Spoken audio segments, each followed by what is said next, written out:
Yes, indeedy, folks. It's the Beer Drinker's Guide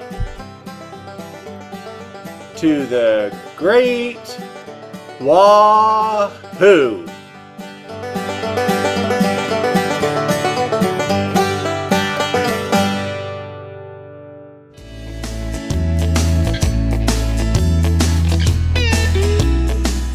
Oh my golly, gee willikers, and wowsy dowsy, can you believe it, folks?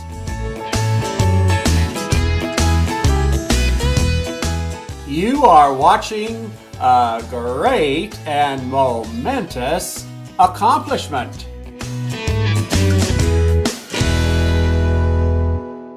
When your beer drinking guide to the Great Wahoo started putting shows together in March of 2008, who would ever have thought that here we would be almost 2 years later watching the 100th show?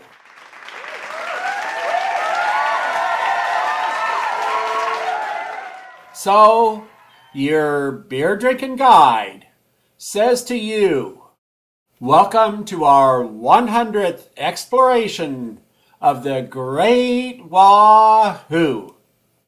To commemorate this great occasion, your beer drinking guide has come up with an index to all the different topics that we've discussed over the last 100 episodes. We'll be learning more about that after we go explore a road less traveled. So now, let's begin celebrating this, the 100th show of the Beer Drinker's Guide to the Great Wahoo.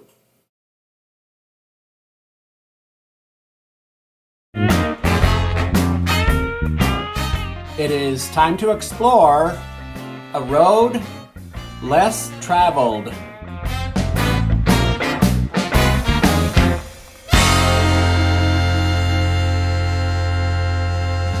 The mighty Columbia River, as it stretches from Hermiston and Umatilla over to Portland. Some of us remember when there was a small highway that took all day and sometimes two to drive to Portland. Now we have a freeway and can easily do the drive in 8 or 9 hours. While we are driving the freeway, we look across to the Washington side and we see a small road over there.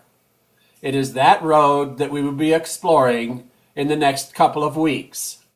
On last week's show, we began our journey in Beaverton, and as we were coming back on Freeway 205, we stopped across from Oregon City in a small turnout where you can check out Willamette Falls. What a beautiful falls this is, with a very interesting history. We took a look at a drive that my friend Harold and I took on March 15th in the springtime, and we also checked the falls out on October 18th of 2009 when Harold and I were driving by on another trip. Today we're going to start our drive by looking at some glimpses of the trip on the freeway on the Oregon side of the Columbia River as we head from Portland to Hood River. We'll be looking at this drive both in the springtime in March and in October, just like we looked at the falls in the two different seasons.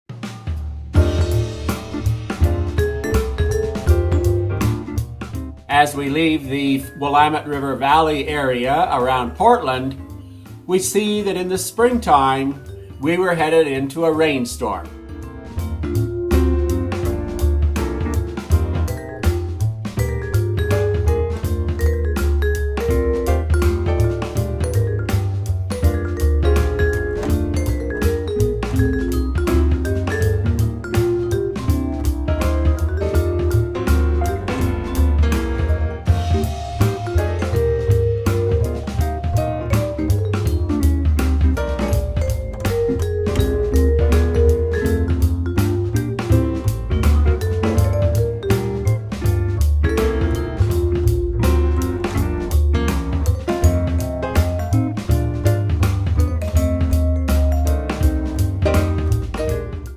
This is going through the famous Columbia River Gorge, one of the most beautiful drives in the country.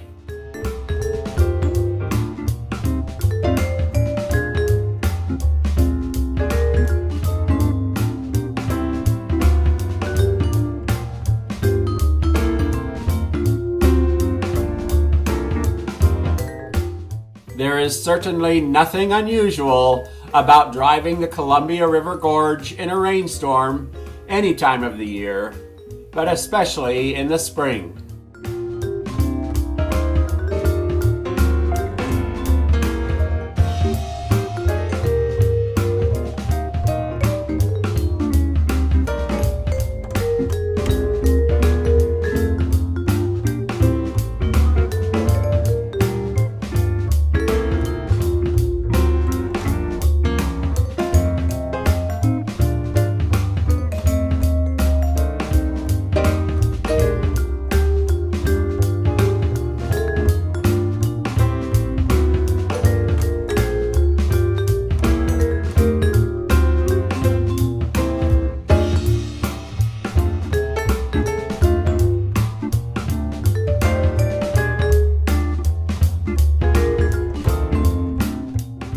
The Columbia River Gorge has railroads on both the northern and southern routes of the river.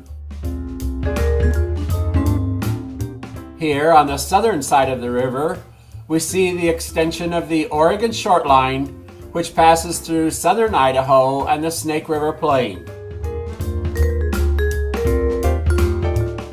Between the Oregon and the Washington side of the river, the Columbia River Gorge has over 100 trains a day traveling either to the ports in Portland and up around Tacoma and Seattle, or, of course, bringing things from those ports back toward the Midwest and the East Coast of the United States.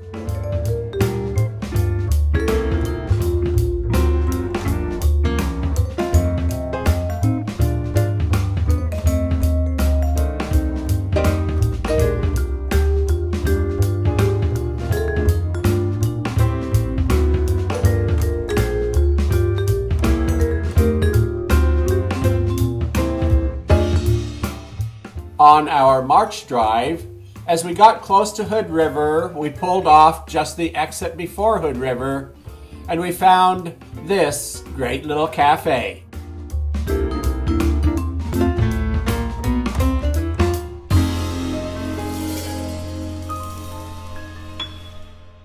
As we approached the cafe, we saw that it truly is an old country cafe with folks sitting around outside enjoying the rainy day.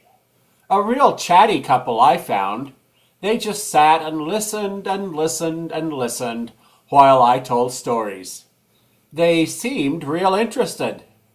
As I went into the cafe, lo and behold, there was their brother, sitting around having himself a glass of water, an apple, and enjoying the daily paper.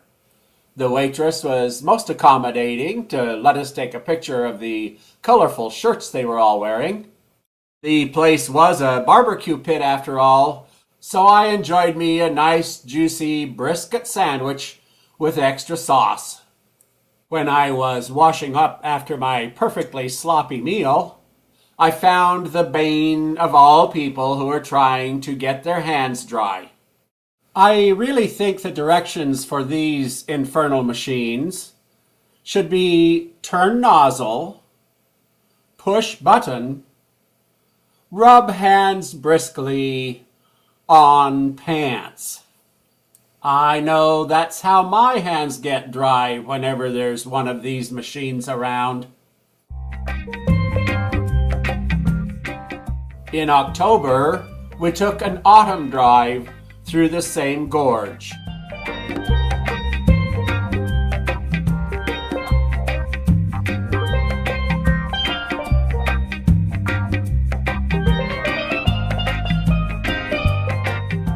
It was, not surprisingly, overcast.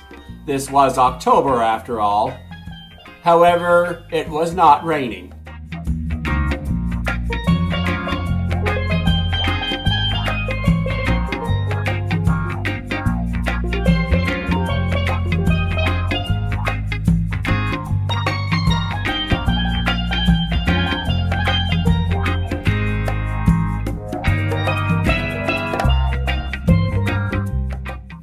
and there were a few more colorful trees around.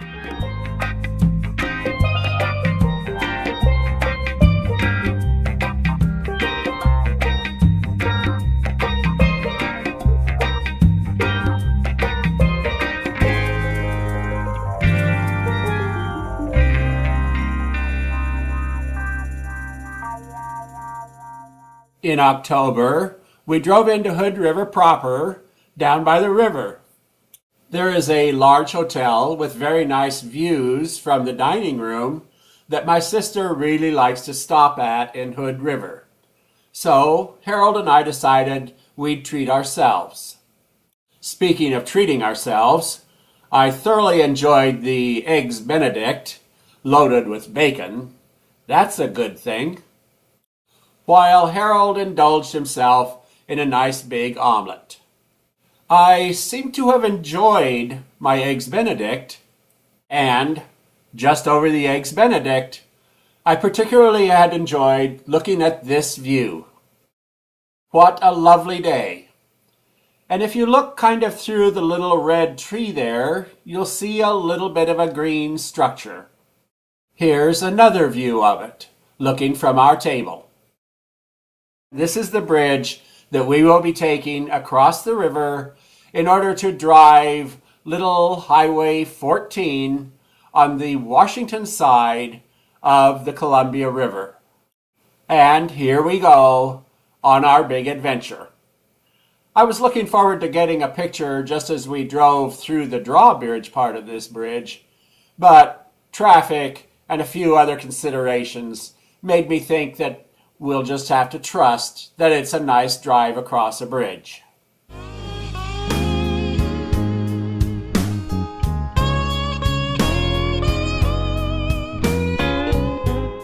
Highway 14 on the Washington side of the river is an entirely different drive than taking the freeway over on the Oregon side of the river.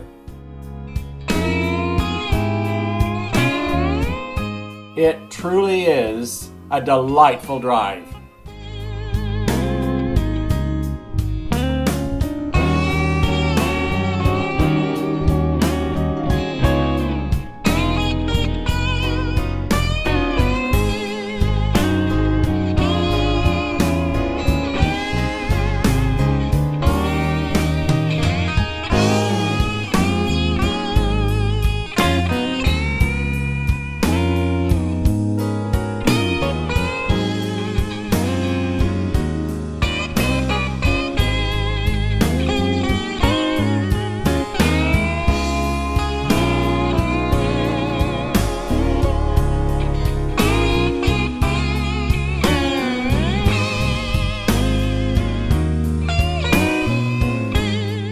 I do love little roads that hang on to the sides of cliffs.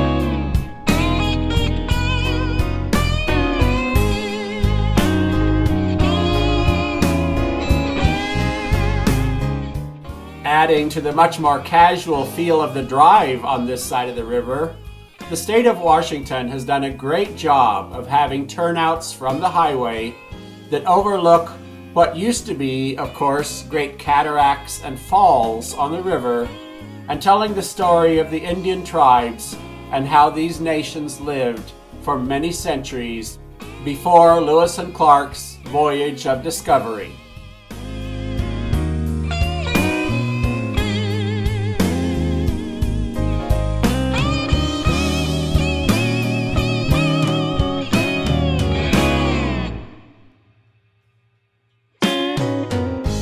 Today, a series of dams makes the Columbia River a lake.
Here we have a train running on the Washington side of the river.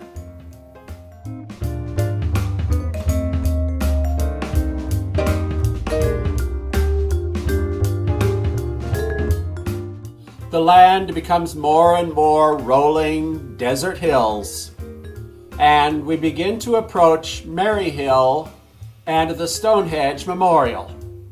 We'll take a look at those features next time we go driving a road less traveled.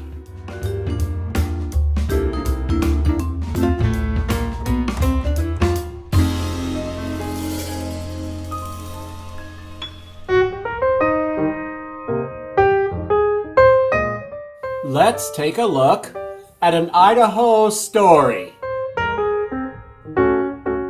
Today's adventure in an Idaho story comes from this part of the state, right around Rocky Bar and Atlanta. By way of getting to know this story, let's introduce ourselves to Frank Stevens.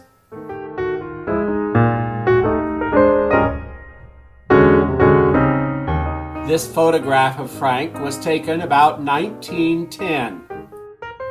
Frank owned a ranch in Featherville, and in the winters, he would strap on his skis and carry the mail over to Atlanta, Idaho. At the time, there was no road up the Boise River to Atlanta. You had to go to Mountain Home and then up a toll road that went up the South Fork of the Boise River and is today underneath Anderson Ranch Reservoir. At the time, the only road to Atlanta was what we today call the Pfeiffer Creek Road, or at that time it was called Boiler Creek Pass. Rocky Bar was a very active mining district, and the road was kept open to Rocky Bar. However, from Rocky Bar on, it was snowed in most of the year. From measuring the map, I guess this road from Rocky Bar to Atlanta to be about 35 miles long. I've driven it.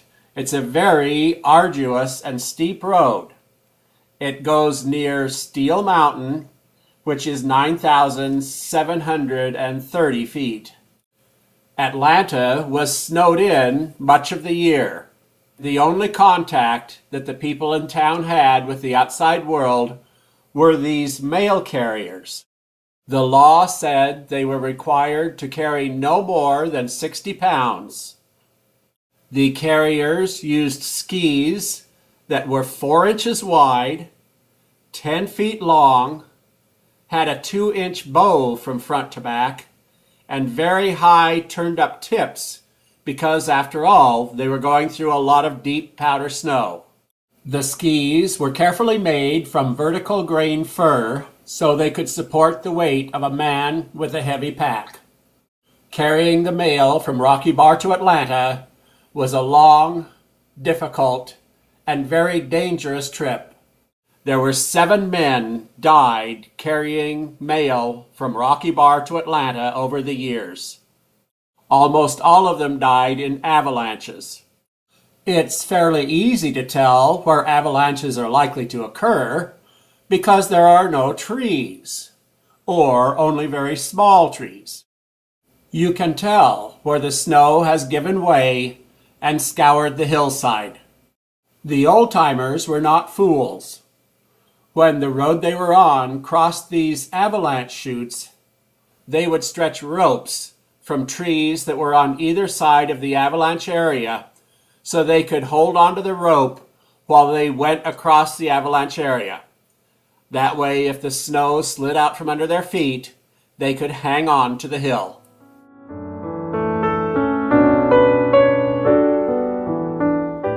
Even with this precaution, 7 men did get buried under avalanches. 7 heroes trying to bring mail and supplies to a distant Idaho community. Thank goodness, Frank Stevens was not one of them.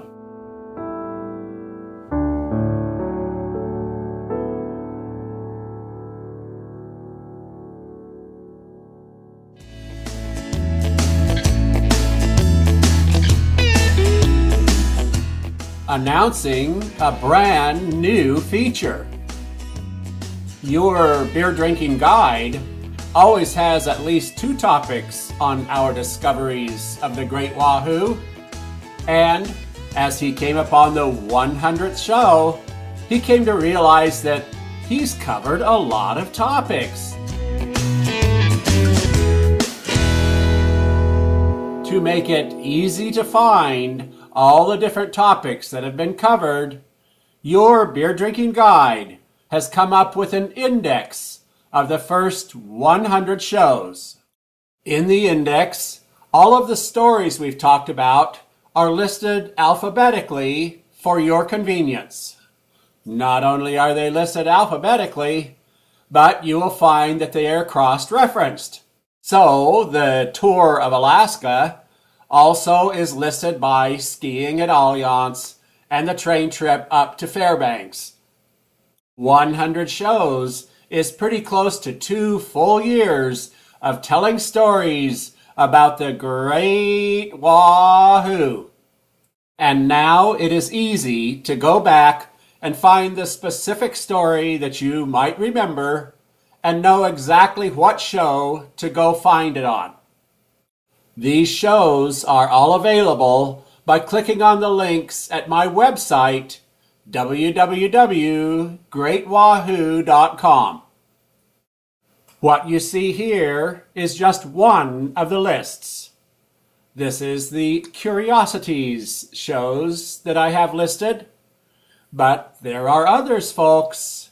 The index includes 12 different travel shows, 14 different just fun and around items, 8 personal stories from my times waiting tables and hitchhiking around the country and other adventures.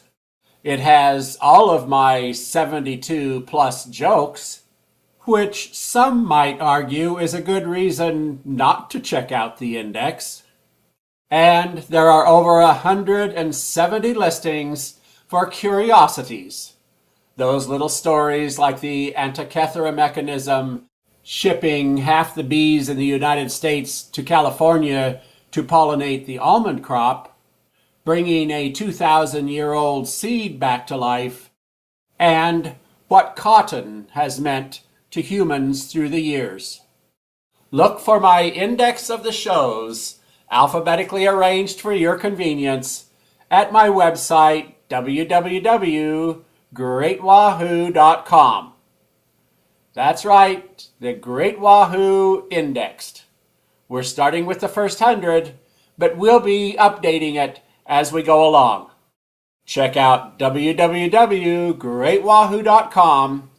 In the upper left-hand corner, click on Index.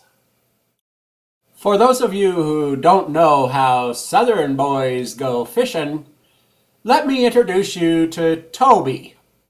One day Toby was out fishing, and he wasn't having very much luck. So he got to looking around for some bait. Toby wasn't having much luck, but after a little while, he did notice a water moccasin, one of the most dangerous snakes around, that had a frog in its mouth. Toby knew a water moccasin can't bite him if it's got a frog in its mouth, so he reached down and picked the snake up by the back of its head, and he picked it up and he took the frog away from the snake. That was all well and good, but it did leave Toby with the dilemma of what to do with a water moccasin as soon as he gets set free. Toby was a resourceful Southern boy, so he just took out his whiskey bottle and poured 3 thimblefuls worth of whiskey down the snake's throat. The snake got real placid, and Toby set him free. It just happened that Toby went fishing the next day, which wasn't surprising. He was a Southern boy, and going fishing is about what you do. Toby was doing just fine fishing, enjoying the kind of casual day, when he noticed something rubbing on his leg. Toby looked down to see what it was, and lo and behold, it was that water moccasin. And this time, he had 2 frogs in his mouth.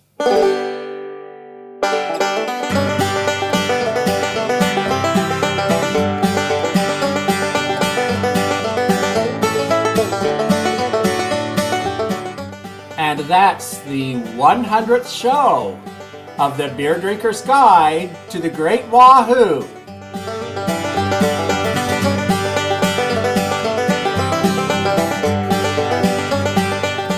Thanks for watching.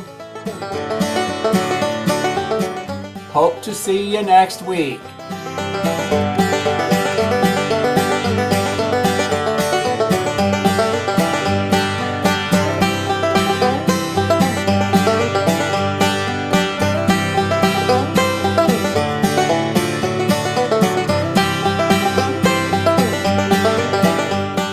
And in the meantime, keep celebrating the Great Wahoo!